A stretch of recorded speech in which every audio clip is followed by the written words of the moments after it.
오늘 그 성탄절을 첫 번째 성탄절이라는 제목을 정해봤어요. 이게 무슨 말이냐면 2017번째 성탄절이잖아요. 2017년이란 말은 예수님의 탄생으로 하여금 이제 서기가 시작이 된 거예요.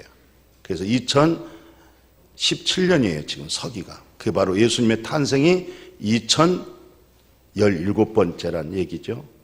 이렇게 오면서 많이 오염되어지고 변질되어진 게 있어요, 성탄절. 그래서 그 첫 번째 성탄절에서 나타나는 정말 하나님이 우리에게 주어지는 그 메시지가 무엇인가, 이런 부분을 아주 원조, 아주 그 처음 그 바닥을 좀 보면서 오늘 그 첫 번째 성탄절에 나타나는 배경, 그리고 오늘 우리 마음은 어떠했는가, 이것을 살피면서 함께 은혜 받으려고 첫 번째 성탄절이라 이렇게 제목을 정해봤어요. 그래서 그 오늘 이 본문의 배경을 보게 되어지면 페르시아가 지금 아마 이란 쪽이에요. 그때 천문학 박사를 일컬어서 동방박사라고 그러는데, 그때 천문학 박사들의 마음이 굉장히 청결해서 아주, 우리는 땅을 보고 살고 땅을 보고 연구하고 사는데 이분들은 하늘을 보고 연구한 사람들이에요. 그러니까 마음이 좀 더 이렇게 청결하고 또 양심적이고 이런 분들을 동방박사라고 그랬어요. 이 동방박사들이 천문학 박사이기 때문에 요즘은 일기예보, 천문학에 대해서 일기예보를 많이 하잖아요. 이분들입니다. 바로 하늘을 연구한 것, 별을 연구하는 겁니다.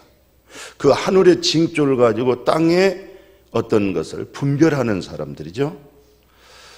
그때 이제 동방 박사들이, 이제 천문학 박사들이 별을 보고 인도를 받고 이제 유대 땅까지 밟은 거죠. 저 먼 이란 쪽에서 여기까지 이제 왔는데, 이분들은 어떤 말씀의 계시보다도 그 자연 계시, 이 별의 계시의 인도를 받고 왔는데 그 얘기를 하는 거죠.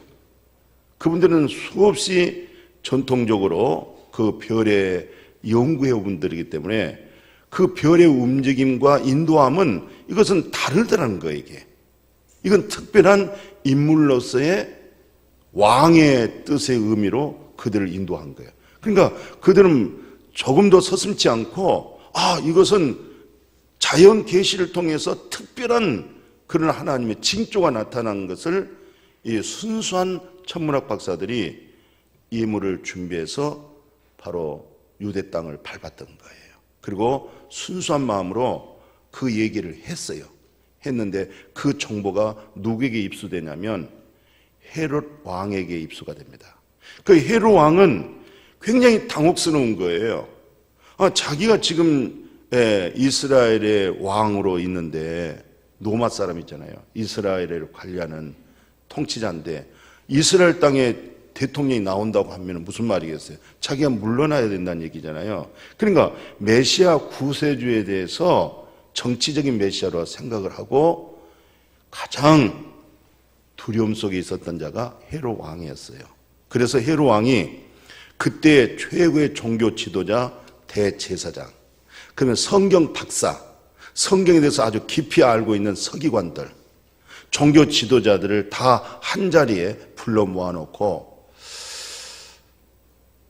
혹 이스라엘의 왕이 어디서 태어나겠느냐, 먼저 그 성경 박사들로 하여금 이렇게 대통령이 물은 거예요. 그 왕이. 그랬더니 그 성경에서 깊숙하게 알고 있는 서기관들이 말한 거예요. 우리 이스라엘에 약속된 왕이 바로 베들레헴에서 납니다. 이렇게 보고했어요. 그러니까 이제 그 문제를 가장 심각하게 얘기했던 그 헤롯 왕이 동방박사를 불러다가, 그러면 그 동방박사들에게 그 별의 인도를 통해서 아기가 있는 것을 나에게 가르쳐 주라. 왜 그랬어요? 그러니까 헤롯 왕은 아기 예수를 죽이려고 그랬어요. 자, 이것이 첫 번째 나타나는 성탄절의 배경이에요, 지금. 헤롯 왕은 아기 예수를 죽이려고 동방박사들에게 거짓말한 거예요. 나도 그 아이에게 경배할 테니까 어디서 있는지, 어디에 태어났는지 알려달라. 이것은 거짓말이었습니다. 오늘 예수 그리스도가 탄생을 했는데도 불구하고 거짓이 많이 난무하고 성탄절에 가장 먼저 맞이한 것은 예수 그리스도는 마귀 사탄의 거짓을 몰아내고 참되고 옳은 것을 심어주기로 왔는데 오늘 거짓 것들이 외로 예수를 맞이하는 분위기가 될 수도 있어요. 다음에 두 번째입니다. 서기관이라는 것은 성경의 창세기로부터 말라기까지 구약을 아주 깊이 연구한 분들이에요. 이분들이 또 그때 최고의 종교 지도자가 대제사장입니다. 그 권한이 아주 큽니다. 힘이. 그들은 메시아 예수 그리스도 구주가 나온다는 사실을 성경적으로 입증을 또 성경적으로 증거를 받았는데도 불구하고 그들은 움직이질 않았어요. 무슨 말입니까? 그들은 외로 웃사람에게 아부하면서 이 세상에서 먹고 입고 권세 잡고 권세자들과 손잡고 안일한 생활에 빠져 있었던 거예요.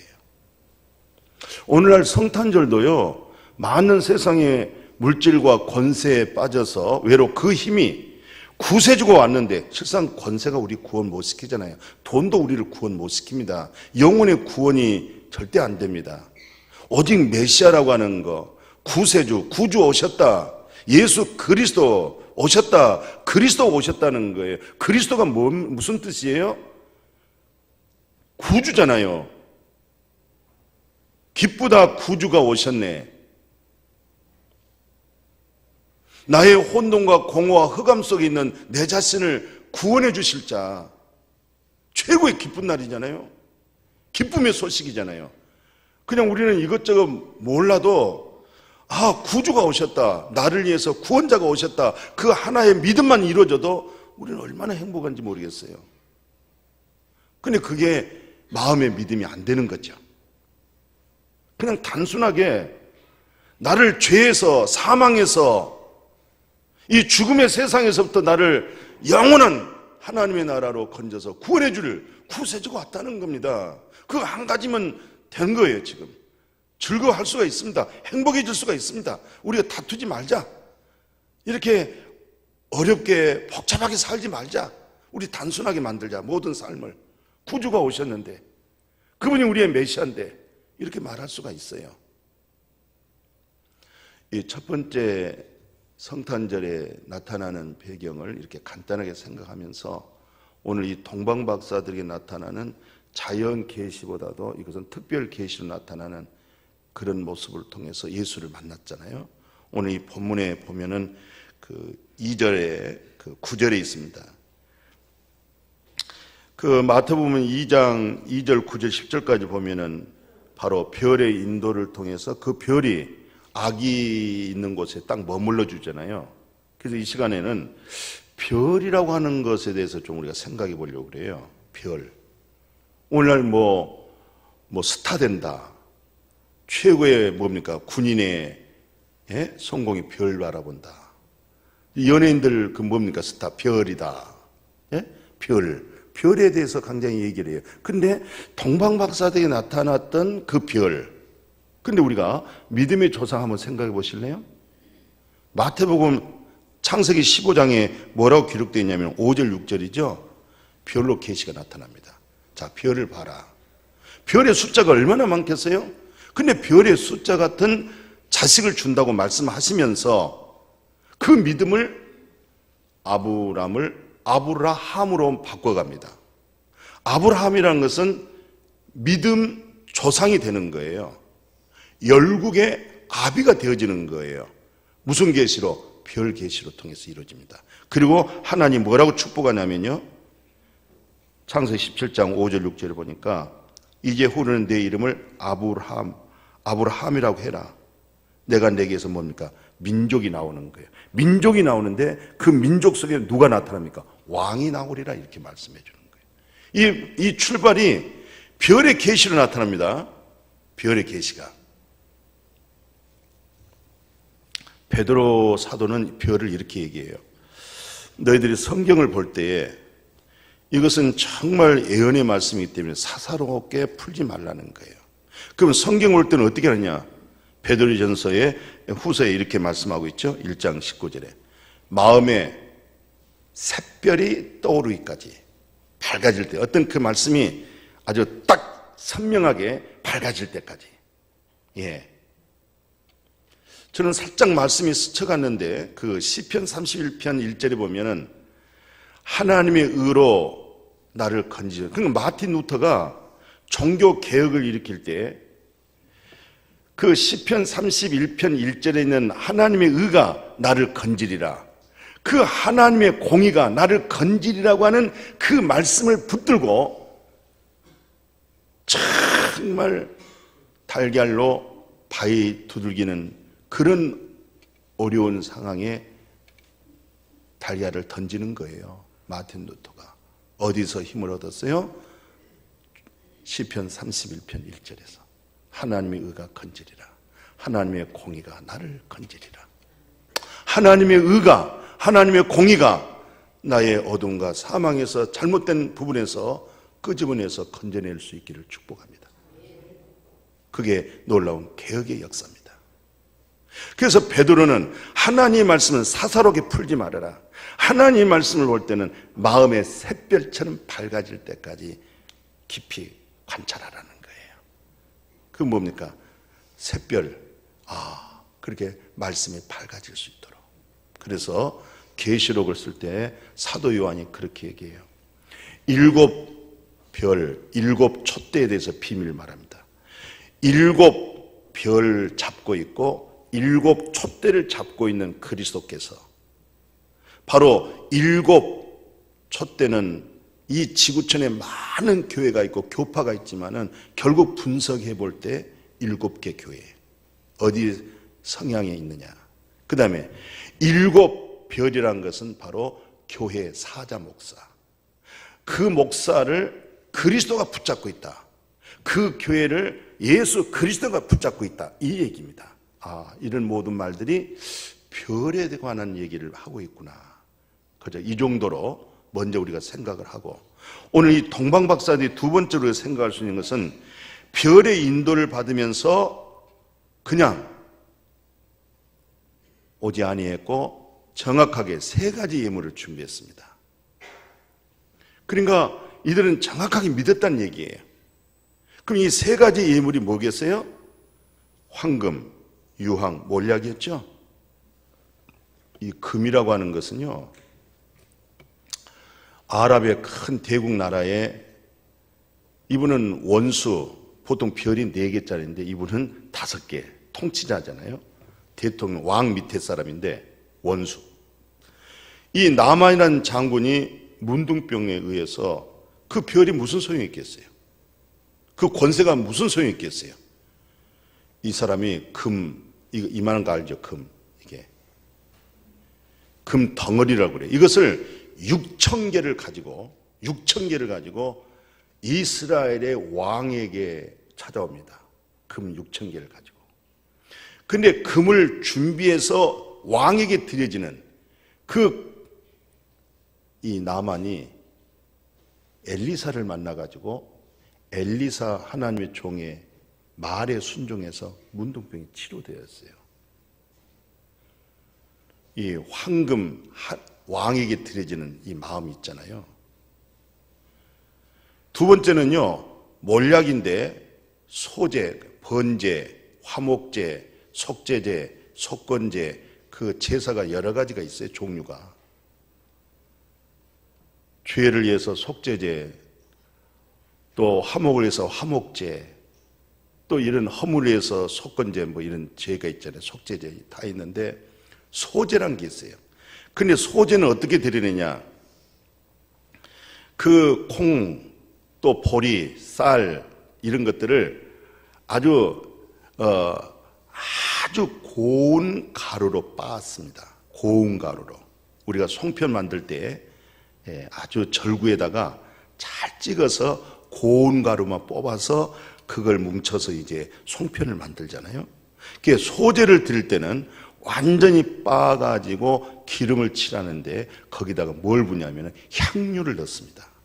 향유를 넣어서 그것을 불로 살라서 드릴 때 그 냄새가 아주 고소한 냄새.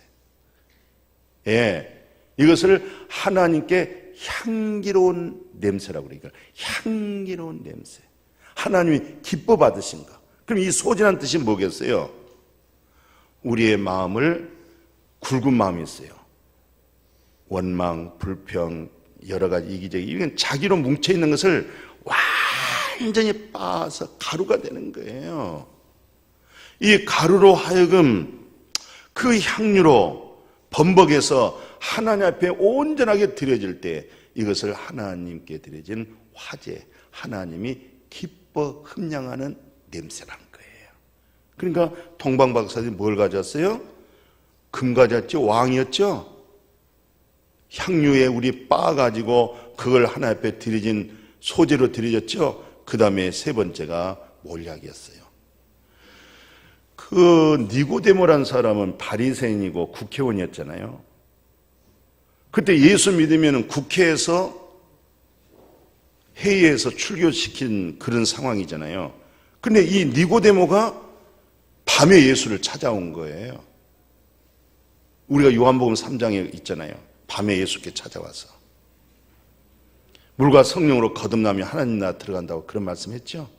아, 이 사람이 요한복음 거기 19장 39절을 보니까 예수님의 시체에다가 그 유대법에 의해서 어떻게 하는지 그 시신이 부패하지 아니하도록 이 니고데모가 이분은 정말 이들이 정말 이 바리새인들이 예수 믿으면 출교당하는 법인데 이 바리새인 니고데모가 예수님의 시체에다가 완전히 좀 부유한 삶을 살고 있기 때문에 니고데모가 전체 준비해서 예수님의 시체에다가 향유를 이 몰약을 준비하잖아요. 자, 여기까지의 모든 말씀을 영적으로 우리에게 좀 생각해 보십시다. 동방박사들이 별의 계시란 말이 무슨 말이겠어요? 원래 자연 계시는 그 자리에 있는 거예요. 그러나 이것은 특별 계시에 나타나신 예수 그리스도에게 인도하는 별이잖아요. 오늘날 다 예수를 만날 수가 있어요. 다 하나님을 만날 수가 있어요. 그게 무슨 계시를 줬냐면 우리에게 양심의 계시를 줬어요. 이 양심을 통해서 예수님 뭐라고 얘기하냐면 요한복음 5장입니다. 25절에 진실로 진실로란 말은 아멘, 아멘. 이것은 아주 절대적으로 피할 수가 없고 이 말에 집중하라는 거야. 아멘, 아멘. 진실로 진실로 너에게 이르는데 무슨 말이냐? 죽은 자들이 하나님의 아들의 음성을 들을 때가 오나니 곧 이때라는 거예요. 여기서 죽은 자들이라는 것은 영적으로 죽은 자들, 아담 안에서 죽은 자들, 남자의 후손들, 여자의 후손된 예수 그를 통해서 남자의 후손, 이 죽은 자들이 아들의 음성이 들려진다는 거예요. 구세주, 구원자, 메시아, 예수 안에 있는 하나님의 진리의 생명이 들려진다. 이 들려질 때에 죽은 자가 살아난다는 겁니다. 창조된 생명이 살아난다는 겁니다. 그래서 예수님이 산에 올라가서 사랑한 제자들과 예수님을 따르는 무리들 앞에서 설교를 했어요. 그 무슨 설교냐면 혹 너를 송사한 자가 있으면 빨리 화해하라는 거예요. 그 송사한 자가 화해하지 않으면 너를 붙잡아다가 재판에다 넘기고 재판은 너를 판결해서 지옥에다가 감옥에다 넣는다는 것을 지옥이라는 얘기예요. 그러면 송사란 것은 내 양심에 송사를 받았을 때 사도 바울처럼 내가 어찌할꼬? 이 죽을 몸에서 누가 나를 건져줄 수 있겠느냐고 정말 사모하고 애탄 그 마음속에 예수 그리스도로 말미암아 하나님 고맙습니다. 예수님으로 말미암아 내 양심의 송사를 듣고 내 양심에서부터 내가 건진받고 구원을 받았습니다. 이게 사도 바울의 고백이었습니다. 그래서 히브리 저자가 히브리서 10장 22절에 뭐라고 기록하냐면, 우리가 마음에 예수 그리스도의 보혈의 피를 뿌림을 받아서 마음에다가, 만물보다 부패하고 만물보다 거짓되고 만물보다 이선된 거 누구겠어요? 사람의 마음이거든요. 이 마음에다가 뿌림을 받아서 악한 양심, 원래 양심은 악하지 않습니다. 우리에게 가장 선한 것이 하나의 샛별처럼 밝아진 게 뭡니까? 동방박사들이 별의 인도를 받은 게 뭡니까? 양심의 인도잖아요. 근데 이 양심이 가장 선한 건데도 불구하고 타락한 남자의 후손들이 너무 점점 세월 속에서 악하다 보니까, 너무 물질주의, 너무 보이는 것에 집중하다 보니까 양심 자체가 악해져 버렸잖아요. 그런데 그 악한 양심에서부터 예수 그리스도 아들의 음성을 듣고 그 양심이 살아나는 거예요. 이게 양심이, 죽은 양심이 살아나는 거예요. 악한 양심이 살아나는 거예요. 우리 속에 있는 선한 것이 살아나는 겁니다. 하나님의 형상이 살아나는 겁니다. 그래서 악한 양심으로부터 벗어났다. 몸은 맑은 물로 씻음을 받았으니까 같이 합시다. 참마음, 온전한 믿음. 주님, 이 마음에서 구주가 나셨네, 그리스도가 오셨네, 참마음. 우리는 다 믿고 삽니다. 이 세상에서 안 믿고 어떻게 살 수 있겠어요? 다 믿고 살지만은 특별 계시, 그리스도 예수를 믿는 그 믿음을 당신은 참 믿음이라, 참마음과 온전한 믿음이라 그래요. 아멘. 그리스도를 통해서 온전한 믿음, 참마음. 무슨 소리를 듣고? 악한 양심이 구세주 그리스도 이 소리를 듣고 이제 회복하고 점점 소생하고 살아가기 시작한 거예요. 성령이 어디서 역사하느냐? 너의 선한 양심 속에 거룩한 영이 거기에 거하셔서 움직여 나가는 거예요. 이게 바로 동방박사들이 별의 인도를 받고 누굴 만나느냐? 그리스도를 만난 겁니다. 양심의 소리를 듣고 누굴 만나느냐? 그리스도를 만나는 겁니다. 주님을 만나는 겁니다. 그래서 참마음이 회복이 되고 온전한 믿음을 가지고 나의 믿음이 되신 주님, 나를 온전케 하신 주님, 바로 그 그리스도 구세주를 마음 믿고 우리가 살아가게 될 줄로 믿습니다. 두 번째로 몰약을 가졌다는 뜻이 뭐예요? 이 몰약은 이 동방박사들이 세 가지 예물 중에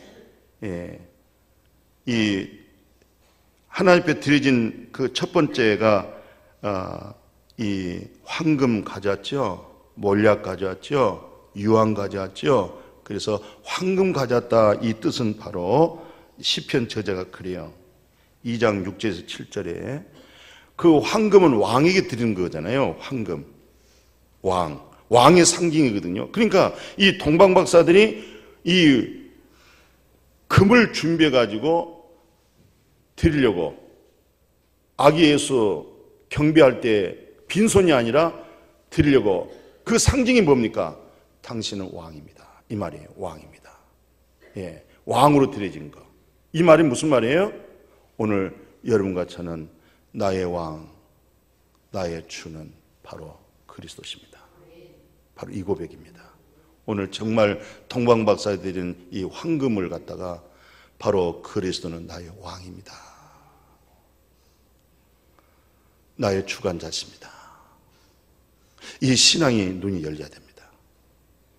오늘 시편 저자가 그 말한 그대로 내가 나의 왕을 내 거룩한 산 시온에다가 세웠습니다. 내가 여호와의 명령을 전하니 여호와께서 내게 이르시되 너는 내 아들이다. 오늘 내가 너를 낳았다.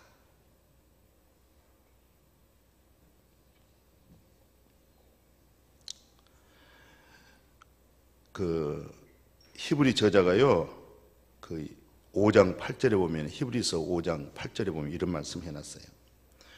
그가 아들이라는 거예요. 예수는 하나님의 아들이라는 겁니다. 아들. 예, 독자 아들.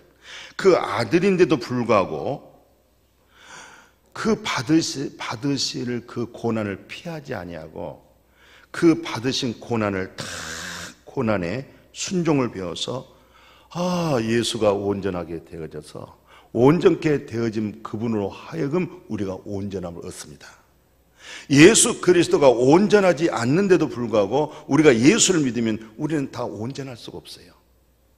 예수님이 온전함으로 말미암아 그 예수님의 온전하심으로 우리가 온전함을 얻는 것입니다. 예수는 하나님의 아들인데도 불구하고 그 고난 결코 피하지 않고 도망가지 아니하고 배신하지 아니하고 끝까지 하나님이 모든 선지자로 하신 그 말씀을 본인 속에 다 이루시려고 친히 나무에 달려 그 몸으로 채찍에 맞아서 그 고난을 다 하면서 온전한 하나님 아들로, 그래서 그분의 온전하심으로 우리를 온전케 되어진 줄로 믿습니다.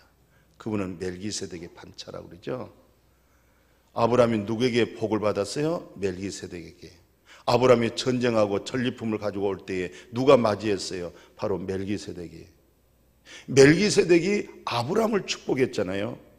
축복하는 사람이 큰 자입니까? 축복받은 사람이 큰 자입니까? 축복하는 사람이 큰 자잖아요. 근데 멜기세덱, 우리의 믿음의 조상 열국의 아비가 누구에게 축복을 받았냐? 멜기세덱에게 축복을 받았다는 것이죠. 멜기세덱이 누구에게 11조를 받았냐면 아브라함에게 11조를 받은 거죠. 바로 멜기세덱이 누구냐? 대제사장 대신 예수 그리스도. 예수 그리스도로 말미암아서 우리가 하나님께로부터 복을 받게 되어진 줄로 믿습니다. 그래서 이 몰약을, 이 황금을 드렸다는 거예요. 마지막이죠. 예, 몰약입니다. 이 몰약의 비밀이 어디 있냐면은 바로 예수 그리스도는 그래요. 아주 중요한 말씀을 했어요. 예수는 우리의 죄에 대하여 죽고 우리를 의롭다 하시기 위하여서 살아났습니다. 오늘 내일 돌아가실 분을 내가 요즘 계속 접촉하고 있습니다.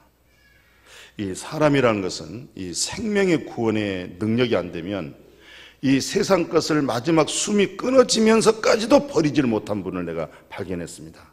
야, 지금 당신이 한 걸음 한 걸음 하기가 그렇게 숨이 차고 어려운데도 당신 집을 둘러보면서 나는 당신을 붙들고 기도하면서 간절하게 하는데, 그분 얘기입니다. 놀라운 아찔한 소리잖아요. 예수님의 부활이라는 것은 우리를 이 땅에서 참되게 살고 이름을 남기고, 그것이 곧 천주교에 가르친 교리요 예수의 부활의 진리였어요. 그런데 그렇지 않습니다. 예수님의 부활은 우리에게 거듭난 생명을 주는 겁니다. 이 땅에서 이름을 남기는 것이 아닙니다. 그래서 내가 그 말을 인용해서 다시 내가 기도했습니다. 호랑이는 죽어서 가죽을 남기는 겁니다. 사람은 죽으면 이름을 남기는 겁니다. 그러나 예수의 부활로 인해서 우리가 거듭난 생명을 갖는 겁니다. 이건 영생입니다. 하나님 나라의 소망을 가져야 됩니다. 오늘 그리스도 예수의 부활이라는 것은 부활의 생명의 접목입니다. 부활의 생명을 얻는 겁니다. 그래서 구세주입니다. 그래서 구원자입니다. 그래서 성탄절입니다. 여자의 후손입니다. 우리의 절대적 메시아입니다.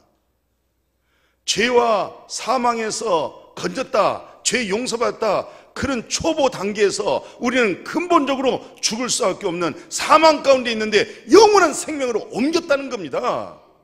사망에서 생명으로 옮겨져 있고 그 생명에 속성된 성품이 오늘 우리가 같이 살아가고 있습니다. 그 사랑을 서로 교제하고 살고 있습니다. 그 참된 사랑된 마음을 가지고 우리가 서로 행복하게 우리가 만나고 살아가게 되어진 줄로 믿습니다. 오늘 참사랑이 뭐냐면은 이렇게 얘기했네요. 디모데전서 1장 5절에 보니까, 디모데전서 1장 5절에 보니까 청결한 마음이라고 그래요. 청결한 마음. 그 다음에 청결한 마음에다가 선한 양심. 굉장히 참 복되어졌죠. 청결한 양심을 알게 되고 선한 양심을 알게 되고, 그 다음에 거짓 없는 믿음에서 솟아나는 사랑입니다. 우리의 믿음이 이선적인 믿음, 거짓된 믿음, 이런 믿음이 아니라